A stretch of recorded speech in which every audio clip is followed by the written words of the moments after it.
معزز سامعین، السلام علیکم۔ ایک عورت کے پاس حضرت مغیرہ بن شعبہ اور ایک عرب نوجوان نے شادی کے لیے پیغام بھیجا، اور وہ نوجوان خوبصورت اور سمارٹ تھا۔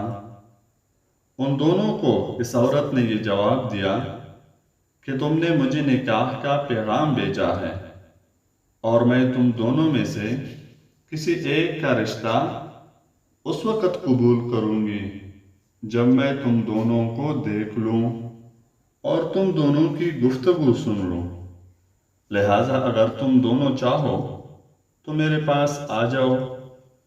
جب وہ دونوں آئے تو عورت نے ان کو ایسی جگہ بٹھایا کہ جہاں سے وہ دونوں کو دیکھ سکے اور ان کی باتیں سن سکے۔ جب حضرت مغیرہ نے اس نوجوان کو دیکھا اور اس کی جوانی اور خوبصورتی دیکھی تو اس عورت کی طرف سے مایوس ہو گئے اور سوچا کہ وہ عورت ضرور اس جوان کو ترجیح دے گی۔ پھر اس جوان کے ساتھ باتیں کرتے ہوئے کہا کہ تم ایک خوبصورت جوان ہو، باتیں بھی اچھی کر لیتے ہو، تم میں اور کیا کیا اوصاف ہیں؟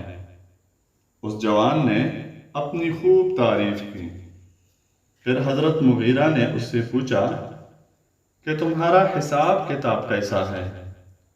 اس نے کہا کہ حساب میں مجھ سے کبھی غلطی نہیں ہو سکتی، میں حساب کتاب میں رائی کے دانے سے بھی باریک فرق پکڑ لیتا ہوں۔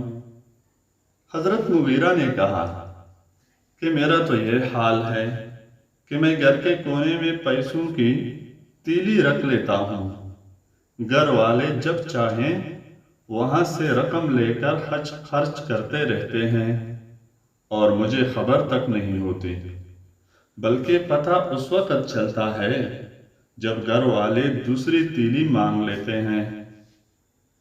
وہ عورت یہ سب باتیں سن رہی تھی۔ اس نے جب یہ سنا تو سوچا کہ یہ بڑی عمر کا آدمی جو مجھ سے کسی چیز کا حساب نہیں لے گا، یہ تو میرے لیے اس جوان سے کئی گنا بہتر ہے جو ہر چیز کا حساب رکھتا ہے۔ لہٰذا اس نے اس جوان کے بجائے حضرت مغیرہ سے شادی کر لی۔